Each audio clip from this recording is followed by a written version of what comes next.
Bismillahirrahmanirrahim. Assalamualaikum warahmatullahi wabarakatuh. Innal hamdalillahi nahmaduhu wa nasta'inuhu wa nastaghfiruh wa na'udzu billahi min shururi anfusina wa min sayyiati a'malina. May yahdihillahu fala mudilla lahu wa may yudlil fala hadiya lahu. Asyhadu an la ilaha illallah wahdahu la syarika lah wa asyhadu anna Muhammad abduhu wa rasuluhu la nabiyya ba'd. Qala Allahu ta'ala fi kitabihil karim, ya ayyuhalladzina amanu taqullaha haqqa tuqatih fala tamutunna illa wa antum muslimun. Wa qala Allahu subhanahu wa ta'ala, ya ayyuhalladzina amanu taqullaha wa qulu qawlan sadida yuslih lakum a'malakum wa yaghfir lakum dhunubakum wa may yuti'illaha wa rasulahu faqad faza fawzan 'azima.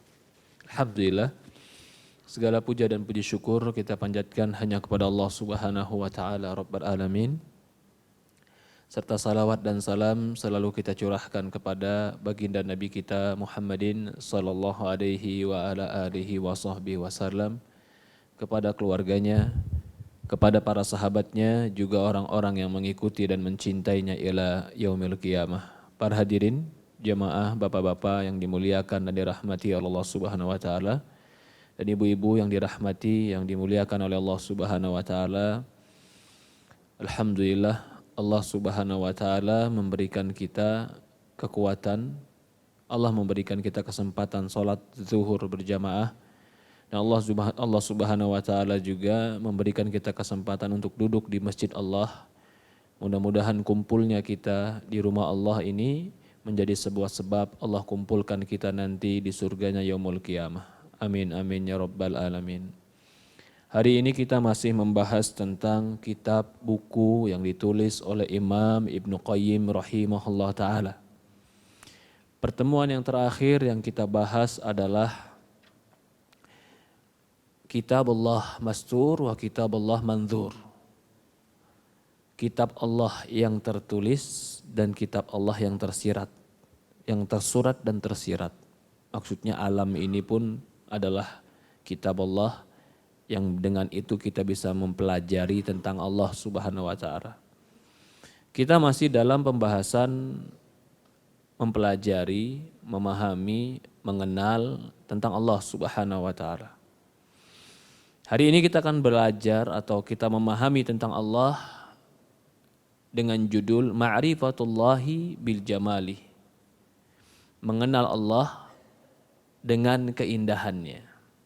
Kalau kemarin lebih umum, kita mengenal Allah dengan kitabnya yang tertulis dan juga dengan alamnya. Kalau sekarang lebih khusus, bukan saja dengan alamnya, tapi dengan keindahannya. Di sini pun kita pahami bahwasannya betapa banyak cara kita untuk mengenal Allah Subhanahu wa taala. Dan betapa banyak jalan Allah memperkenalkan dirinya kepada kita. Maka sangat tidaklah dimasuk akal jika ada manusia yang tidak mengenal Allah. Kita sudah bahas kemarin, kalau dia nggak pernah baca Quran, tapi lihat alam yang begitu besar ini, dia akan mengerti bahwasannya penciptanya pasti lebih besar. Kalau dia tidak pernah mendengar bahwasannya Allah itu Al-Azim, Ar-Razzaq, pemberi rizki. Tapi kalau dia lihat alam semesta ini, sampai burung yang terkadang tidak punya bulu, masih kecil, rizkinya Allah kasih. Bahkan sebagian orang mengatakan, cicak yang di dinding gak bisa terbang, tapi rizkinya adalah nyamuk yang bisa terbang. Tapi dia dapat nyamuk, gak pernah ada kisah cicak kelaparan gara-gara nyamuk udah pinter terbang, gak ada. Tetap rizki itu ada. Artinya di situ ada pesan kita bisa mengenal Allah Subhanahu wa taala. Kagum kepada yang menciptakan. Maka jika ada manusia yang tidak mengenal Allah, sementara betapa banyak cara untuk mengenal Allah, maka dia bukan tidak bisa mengenal, tetapi dia tidak peduli dan tidak mau mengenal Allah. Itu kesalahan dari dirinya. Ketika dia salah, lalu Allah hukum karena kesalahannya, Allah Maha Adil. Jangan dia katakan, ya Allah kenapa kau hukum aku gak kenal kamu, aku gak tahu. Bukan tidak tahu, tapi kau tidak mau tahu. Hari ini kita akan bahas tentang bagaimana cara kita mengenal Allah dengan keindahannya. Berkata Imam Ibn Qayyim, wa min a'azzil anwa'il ma'rifah, ma'rifatul Rabbi subhanahu bijamal. Di antara bentuk makrifat kepada Allah yang paling tinggi. Jadi makomnya ini makom yang tinggi. Bagaimana cara makrifatnya? Kalau ada orang kenal Allah setelah diazab, diberikan sulit, diberikan susah, mentok, baru dia kenal Allah. Itu banyak yang bisa. Tapi kalau ada orang kenal Allah dikarenakan keindahan Allah, menurut Imam Ibn Qayyim, ini cara mengenal Allah level yang tinggi. Wahia ma'rifatu khawasul khuluq. Ini cara mengenal Allah dari makhluk-makhluk yang khusus. Enggak semua orang bisa. Allah alam, ini seperti itu seolah-olah Imam Qayyim mengatakan. Wa kulluhum arafa bisifati min sifat. Makhluk manusia mungkin kenal Allah dengan sifat-sifat yang ada. Wa atammuhum ma'rifah, yang paling sempurna mengenal Allah adalah man arafa bikamali wa jalali wa jamali subhana. Orang yang paling sempurna dalam mengenal Allah, ma'rifat Allah adalah orang yang mengenal Allah dari sisi kesempurnaan Allah, keindahan Allah, kebaikan Allah, kemuliaan Allah subhanahu wa ta'ala. Laisa kamitsli syai'un fi sa'irus sifatih. Yang tidak ada sedikit pun seperti Allah dalam sifat-sifatnya. Walau faradtal khalq kulluhum ala ajmalihim surah. Ya.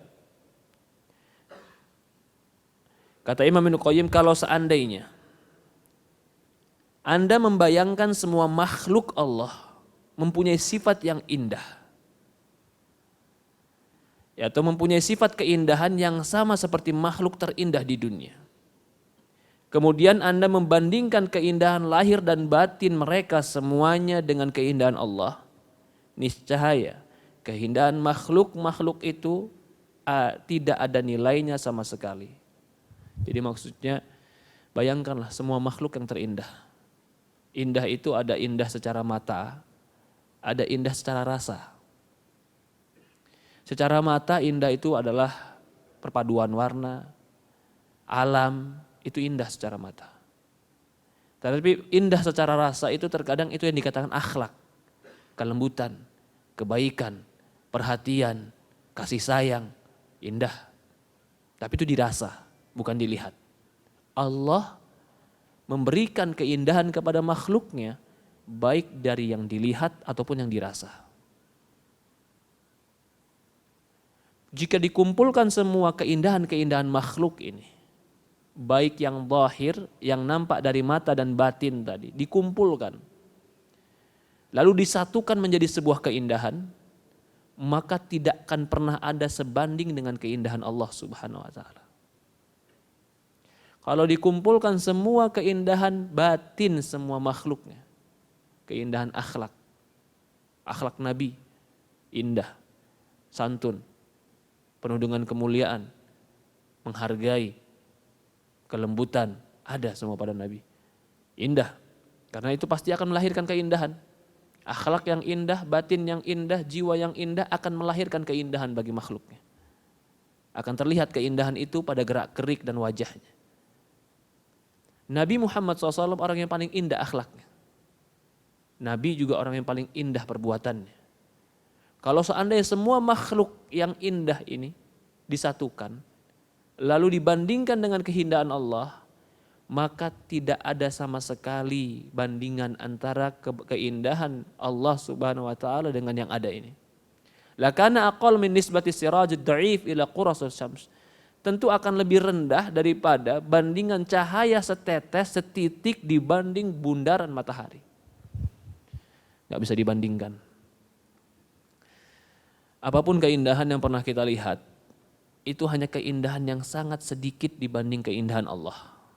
Kata dia, wa yakfi fi jamalihi annahu law kashafa al-hijabu an wajhi la ahraqat subhanahu man ta'ilai basaruh min khalqih. Cukuplah sebagai bukti keindahan Allah bahwasannya jika disingkap hijabnya maka akan nampak Allah, lah araqat, akan terbakar segala sesuatu yang telah basaruh, akan terbakar segala sesuatu ya makhluk yang terlihat hingga akhir pandangannya. Maksudnya begitu. Kan ketika Nabi Musa alaihissalam, apa Nabi Musa? Minta melihat Allah. Apa kata Allah? Unzur ila jabal, lihat kepada gunung. Wa in istaqarra makanah, kalau gunung itu tetap pada tempatnya, kau akan bisa melihat aku. Ternyata gunung itu meledak. Kenapa? Kagum dengan keindahan Allah. Kalau seandainya dilihatkan kepada Musa, mungkin tidak akan kuat hati Musa dan jantung Musa untuk menahan keindahan itu. Maka Allah tidak mau menampakkan kepada Musa. Maka ketika Nabi Muhammad SAW ditanya, ya Rasulullah, ketika engkau mi'raj, naik ke langit, apakah kau lihat Allah? Ra'aitun nur, yang kau lihat cahaya. Kenapa tidak dilihat oleh Allah? Kalau seandainya disingkap hijab itu, maka segala sesuatu yang terlihat oleh Allah lah taraqat, akan hancur dan terbakar. Kenapa hancur dan terbakar? Kagum dengan keindahannya. Gunung kagum dengan menjadi serpihan-serpihan pasir ketika dia kagum dengan melihat Allah Subhanahu wa taala. Maka Allah Subhanahu wa taala tidak mengizinkan adapun satu makhluknya yang melihat dia di dunia. Karena tidak akan pernah mampu jiwa seorang makhluk, bahkan jasadnya, memikul keindahan itu. Mudarat buat dia. Maka dari itu dikatakan, kata Ibnu Qayyim di sini, itu cukup tanda bahwasannya nggak ada yang lebih indah dari dia. Kita mungkin masih melihat keindahan yang lain, tapi setiap keindahan yang lain mungkin hanya indah sampai mata, mungkin sampai hati, kagum sedikit. Tapi bisa jadi keindahan yang paling indah, jika kita melihatnya, kalau bukan karena kekuatan dari Allah, tidak mampu kita menahan kekaguman itu, yang akhirnya bisa jadi memudaratkan diri kita sendiri, kecuali surga. Di surga Allah telah angkat itu semua, maka kenikmatan yang paling indah di surga adalah melihat Allah. Ini pun dalil bahwasannya Allah itu sangat indah. Kenapa? Karena puncak kenikmatan surga adalah melihat Allah. Bukankah puncak nikmat itu berarti kenikmatan yang paling nikmat? Ternyata puncak kenikmatan surga itu adalah melihat Allah Subhanahu wa taala. Apalagi bagi orang beriman. Kenapa kita sholat, Pak? Allah. Kenapa kita puasa? Allah. Kenapa kita keluarkan uang kita yang kita sukai? Allah. Semua itu kita keluarkan, semua itu kita lakukan untuk karena Allah. Lalu kita dipertemukan dengan Dia yang selama ini kita berjuang untuk Dia. Bukankah kerinduan itu akan menyebabkan keindahan dalam jiwa? Di mana seorang mukmin mendapatkan itu? Fil jannah, di surga Allah. Maka kata Ibnu Qayyim di sini, yakfi fi jamali anna kullu jamal zahir wal batin fid dunya wal akhirah min athari san'atihi. Cukup bukti Allah itu maha indah secara zahir dan batin di dunia dan akhirat. Apa buktinya? Lihatlah seluruh makhluk-makhluknya, itu adalah ciptaan Dia. Seindah apapun makhluk yang kita lihat, itu ciptaan Allah. Pasti yang menciptakan lebih indah daripada ciptaannya. Fama dhannu biman sadara anhu hadal jamal. Bagaimana lagi dengan Dia yang menciptakan keindahan ini? Pasti lebih indah. Wa yakfi, yang berikutnya, fi jamali anna lu izzah jami'an wa quwwah jami'an wa jaudu kulluh wal ihsanu kulluh wal ilm kulluh wa fadl kulluh wa li nuri wajhi asraqatudz zulumat. Cukuplah tanda keindahannya. Tadi kita bilang indah itu ada indah secara zahir, ada batin. Yang zahir itu yang nampak, yang batin itu yang secara lembut yang dapat dirasakan tapi itu indah. Bukankah kasih sayang, kelembutan, rahmat itu indah? Indah. Siapakah yang paling menyayangi? Allah. Siapakah yang paling lembut dengan makhluknya? Allah. Siapakah dia yang paling jaud, dermawan kepada makhluknya? Allah. Siapakah yang paling baik? Siapakah yang paling berilmu? Siapakah yang paling utama? Allah. Berarti semua bentuk keindahan batin puncaknya ada pada Allah. Wa nuru, bahkan cahaya wajahnya bisa menerangi kegelapan. Wa asraqatit dhulumat. Sebagaimana Nabi SAW bersabda dalam doanya, A'udzu binuri wajhik alladzi asraqat lahu dhulumat wa salah alai amrud dunya wal akhirah. Ya Allah, aku berlindung, aku memohon perlindunganmu dengan cahaya wajahmu yang telah membuat semua kegelapan bersinar karenanya dan yang menjadikan urusan dunia dan akhirat menjadi baik. Ini menunjukkan keindahan Allah. Dari Abdullah bin Mas'ud berkata, di sisi Rabbmu tidak ada istilah malam dan siang, karena semua cahaya yang ada di langit dan di bumi berasal dari cahaya wajahnya. Allah Subhanahu wa ta'ala adalah nur, cahaya semua langit dan bumi. Pada hari kiamat kelak, hari penegakan keadilan, bumi akan bersinar dengan cahayanya. Salah satu nama Allah termasuk Asmaul Husna, Al-Jamal, yaitu Al-Jamil, yang maha indah. Dalam sebuah hadis, Innallaha jamil yuhibbul jamal. Kata Rasulullah SAW, sesungguhnya Allah itu jamil, indah. Yuhibbul jamal, dan mencintai keindahan. Jadi Allah mencintai keindahan karena dia indah.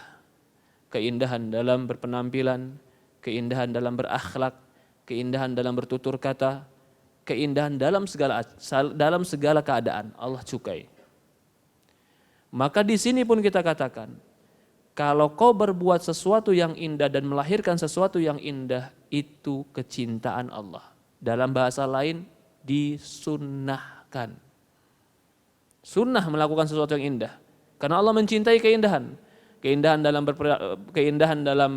berpakaian, keindahan dalam menata ruangan, keindahan dalam rumah, keindahan dalam akhlak. Apa yang mendorong kita melakukan keindahan itu? Bukan hanya keinginan kita melihat kerapian dan kebersihan, tapi ternyata kalau kita lakukan itu, Allah mencintai keindahan. Wa jamalu subhana ala arba'a maratib. Keindahan Allah Subhanahu wa ta'ala itu ada pada 4 tingkatan. Yang pertama, jamaluhu subhanahu ala jamalu dzati, jamalu sifati, wa jamalu af'ali, wa jamalu asma. Oke, kita mulai masuk. Kita mengenal Allah dari keindahannya. Ternyata Allah itu indah dari 4 perkara. Yang pertama, indah zatnya. Yang kedua, indah sifatnya. Yang ketiga, indah perbuatannya. Yang keempat, indah namanya. Berarti kalau kita ingin mengetahui tentang dan mengenal tentang Allah, kenalilah Allah dari 4 pintu ini. Kenali Allah dari zatnya yang indah. Kenali Allah dengan sifatnya yang indah. Kenali Allah dengan perbuatannya yang indah. Kenali Allah dengan nama-namanya yang indah.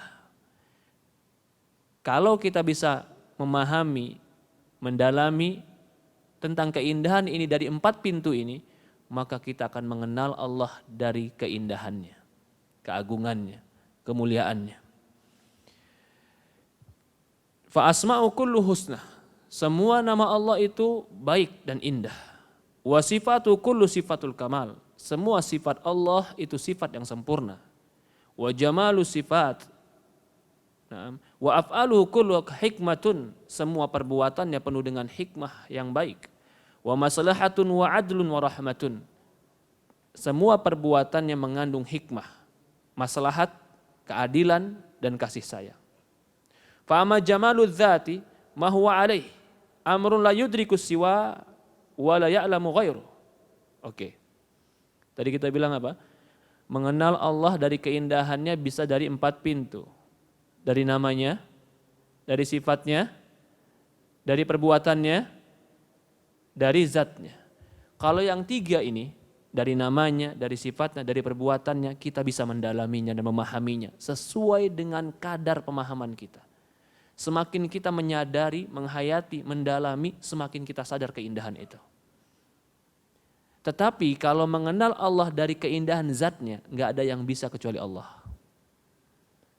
Nggak ada yang tahu kecuali hanya Allah Subhanahu wa taala. Wa laysa inda makhluqin minhu illa ta'rifa ta'arraf biha illa man alqama min ibadi. Maka kalau untuk zatnya tidak ada makhluknya yang mengetahui itu kecuali hanya Dia, Allah Subhanahu wa taala. Semua makhluk hanya bisa mengetahui sebatas penjelasan. Cuman mendengar. Ya tidak, Pak? Coba di sini orang yang paling pandai mendeskripsikan tentang keindahan Allah. Ceritakan tentang keindahan. Yang kau deskripsikan itu cuman cerita. Yang kau ceritakan itu tidak seperti keadaan sebenarnya. Yang sebenarnya pasti lebih indah daripada yang kau ceritakan. Seperti itu. Kalau yang lain bisa kita ceritakan, tapi kalau zat Allah, bahkan kau bayangkan saja kau tidak bisa. Siapa yang bisa membayangkan tentang Allah? Saya yakin, dengan sangat yakin, tidak akan pernah ada orang yang bisa membayangkan tentang Allah. Kalau seandainya dia membayangkan tentang Allah, bisa jadi saat itu pula dia akan mati. Mati karena kagum, kalau betul-betul Allah. Bisa juga mati karena berhenti jantungnya. Bisa juga mati karena tidak mampu fisiknya. Karena Allah tidak akan mungkin bisa dibayangkan oleh makhluknya. Jadi kalau kita berbicara tentang keindahan Allah secara zat, itu cuman cerita yang mampu kita ceritakan, tapi hakikat kenyataannya tidak akan pernah bisa kita ketahui kecuali pasti lebih indah. Bahkan semua sifat Allah yang berkaitan dengan zatnya, itu gak bakalan pernah kita bisa membayangkannya. Betul tidak, Pak? Sekali lagi saya bilang, pahami ucapan saya. Segala sesuatu sifat yang berkaitan dengan Allah secara zatnya tidak akan pernah kita bisa membayangkannya. Setuju tidak, Pak? Setuju tidak? Saya kasihkan argumen. Kenapa kamu tidak akan bisa membayangkan Allah secara zatnya? Pertama, Allah maha mulia. Tidak akan seperti makhluknya. Ya tidak? Sepakat kita? Allah tidak akan mungkin seperti makhluknya. Pikiranmu, imajinasimu itu makhluk. Ketika kau berpikir tentang Allah dan kau membayangkan zat Allah, tentang keindahan Allah, lalu kau yakini apa yang kau bayangkan itu adalah sama seperti Allah, kau telah menyamakan Allah dengan makhluk. Makhluk apa itu? Makhluk pikiranmu, imajinasimu. Maka itu Allah tidak akan pernah bisa dibayangkan, Pak. Ini akidah Islam. Karena kita mengakui Dia yang paling mulia, Dia yang paling indah. Yang bisa kita bayangkan, yang bisa kita pikirkan, itu sesuatu yang pernah kita lihat atau semisal yang pernah kita lihat. Kita gak bakalan pernah bisa membayangkan sesuatu yang belum pernah kita lihat atau belum pernah kita melihat semisal dengannya. Yakin saya. Gak bakalan pernah kita bisa membayangkan sesuatu yang belum pernah kita lihat atau kita membayangkan sesuatu yang semisalnya belum pernah kita lihat. Semua yang kita bayangkan di kepala kita itu adalah lahir dari apa-apa yang pernah kita lihat atau semisal yang pernah kita lihat. Allah tidak pernah kita lihat dan gak ada yang semisal dengan Allah. Maka tidak akan pernah bisa akal kita membayangkan Allah. Gunung saja, ketika ingin diperlihatkan tentang Allah, hancur gunung. Kagum.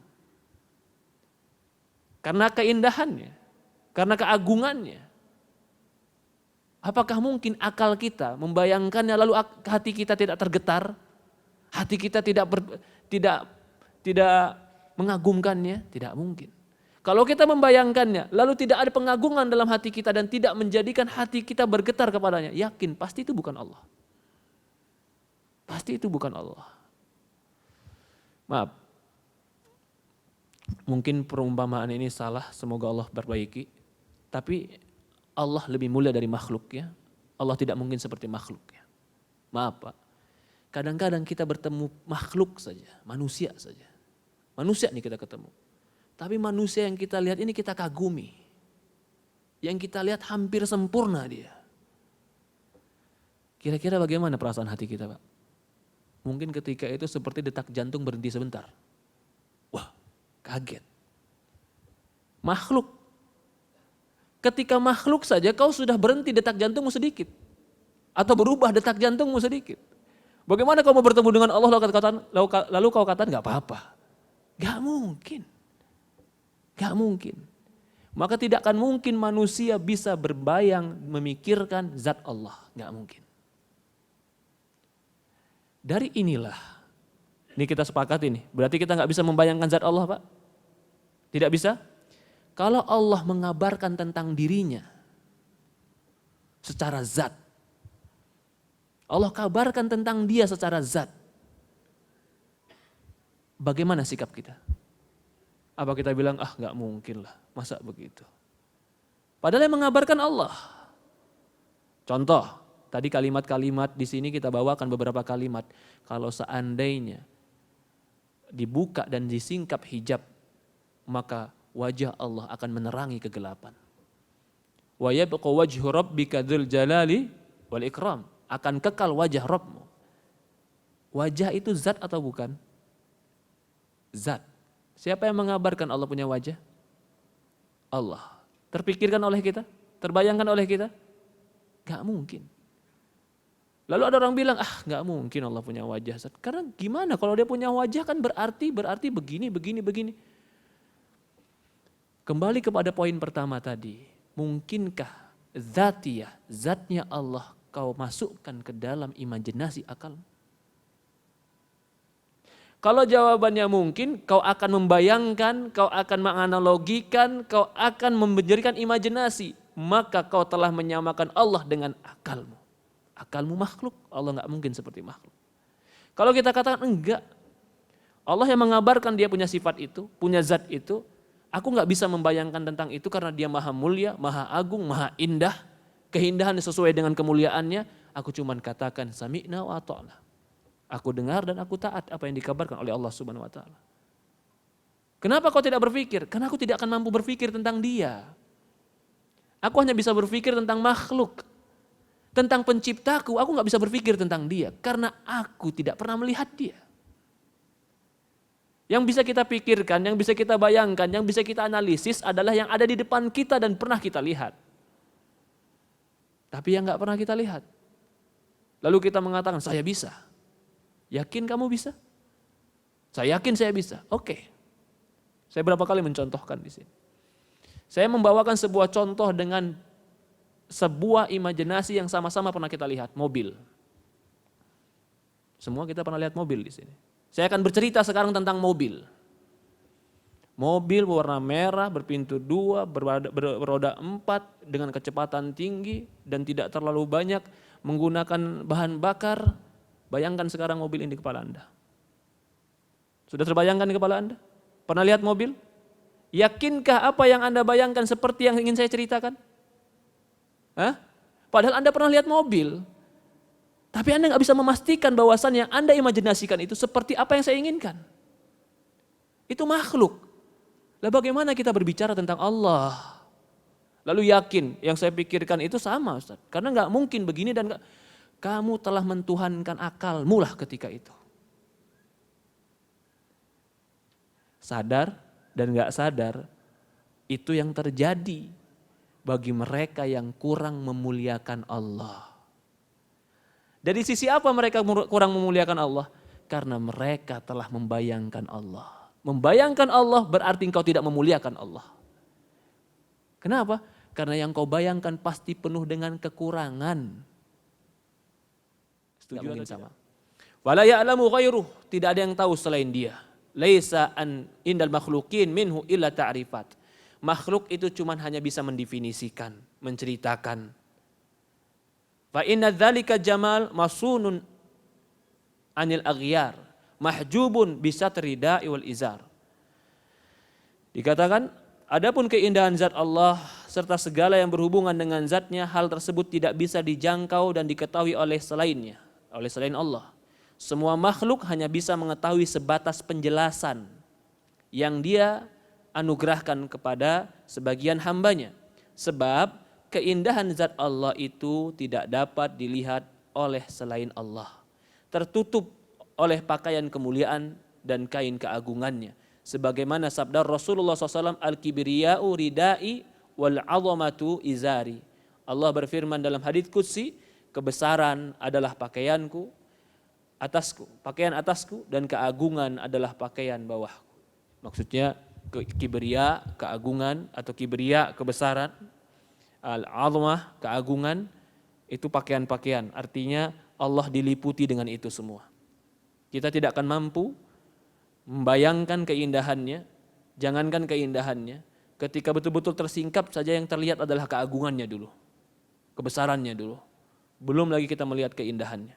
Mengingat sifat kibriya, kebesaran itu lebih agung dan lebih luas dari sifat yang lainnya, maka sifat itu pantas diibaratkan dengan pakaian.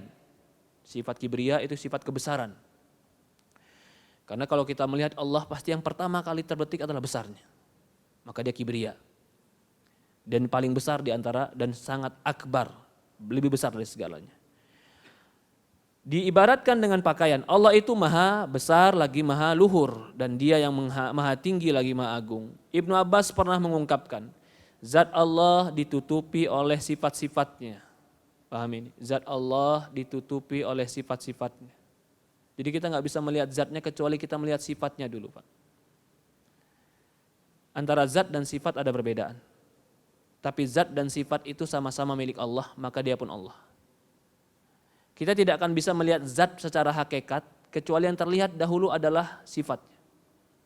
Seperti tadi, ketika umpamanya disingkap tentang Allah, maka Rasulullah mengatakan al-kibriya, yang pertama kali terlihat adalah kibriya, kebesaran. Besar ini adalah sifat.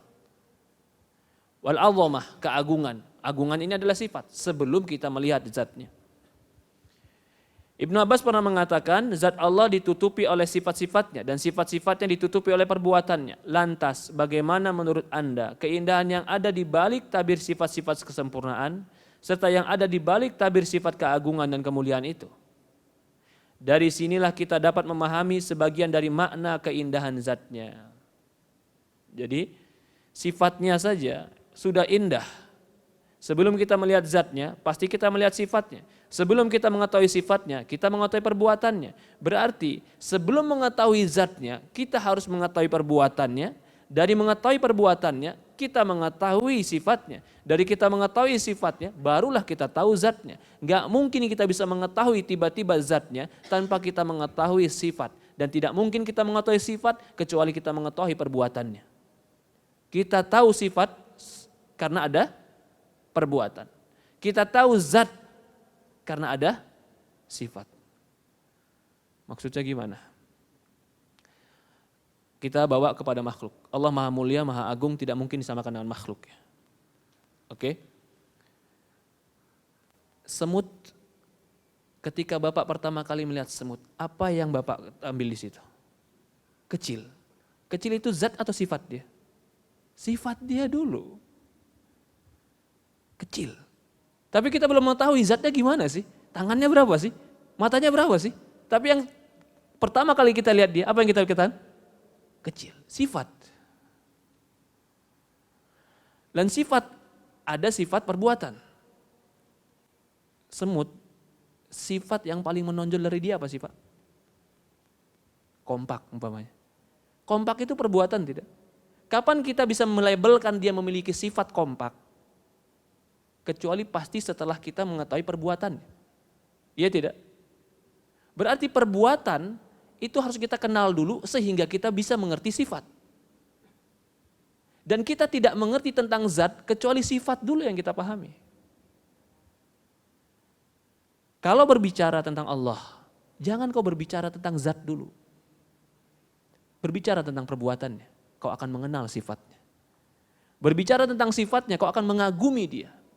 Bagaimana kau ingin berbicara tentang zatnya, sementara dia ditutupi dengan sifat-sifat yang begitu indah dan begitu agung, yang jika engkau berbicara seumur hidupmu tentang sifatnya, tidak akan pernah cukup waktumu untuk mengagumi dia. Apalagi mau berbicara sifat, apalagi mau berbicara zatnya. Ini yang diinginkan oleh Imam Qayyim. Jadi kalau kau tahu zat Allah, perbuatan Allah indah, sifatnya indah, bagaimana lagi dengan zatnya? Zat itu tertutupi dengan sifat-sifat dan tertutupi dengan perbuatannya. Maka ketika dikatakan al-kibriya'u ridai, kebesaran dan keagungan adalah pakaianku. Jadi ketika kita ketemu Allah pertama kali, yang akan kita dapatkan, dia maha besar. Sebelum kita mengenal semua sifat-sifatnya, dia maha agung. Sebelum kita mengenal zatnya secara rinci, kita akan melihat sifatnya.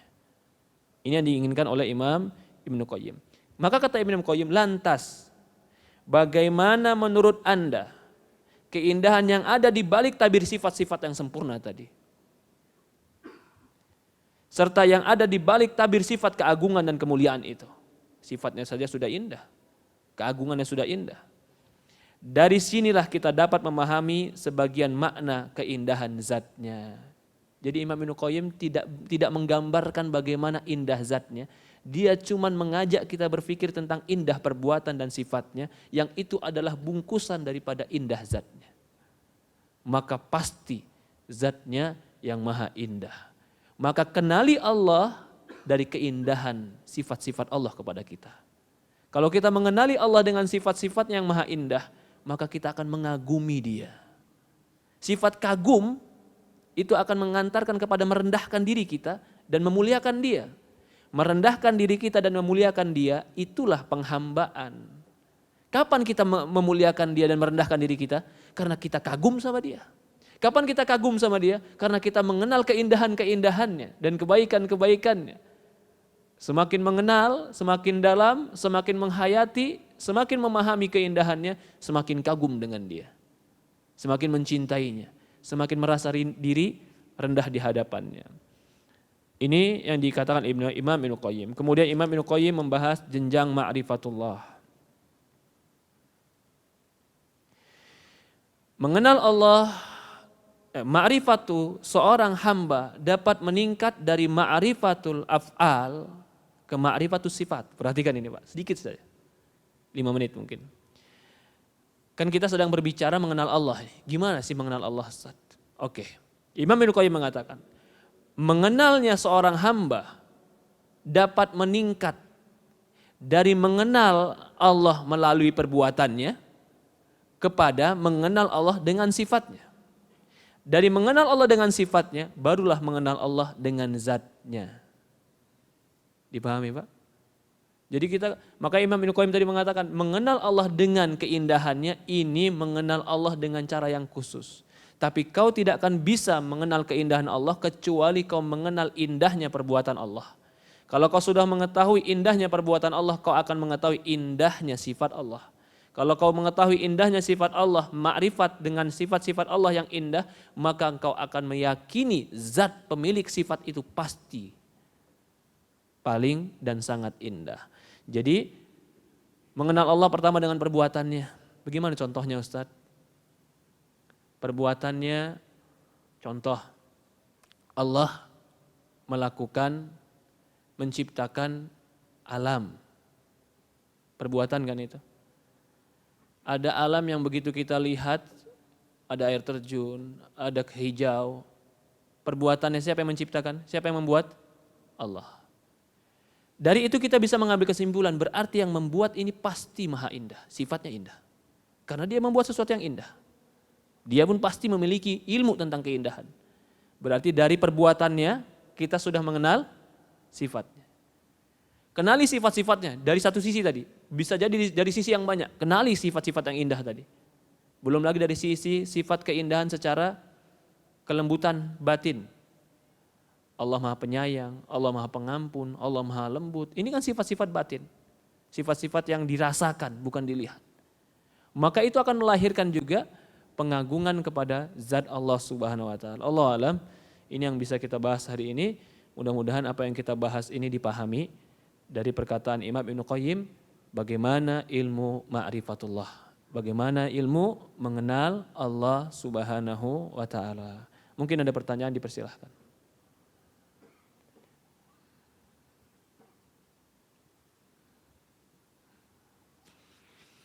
Tidak ada, kita cukupkan ya. Kita tutup dan doa kafaratul majlis. Subhanakallahumma wa bihamdi, subhanallah ilaha illa anta nastaghfiruka wa atubu ilaik. Assalamualaikum warahmatullahi wabarakatuh.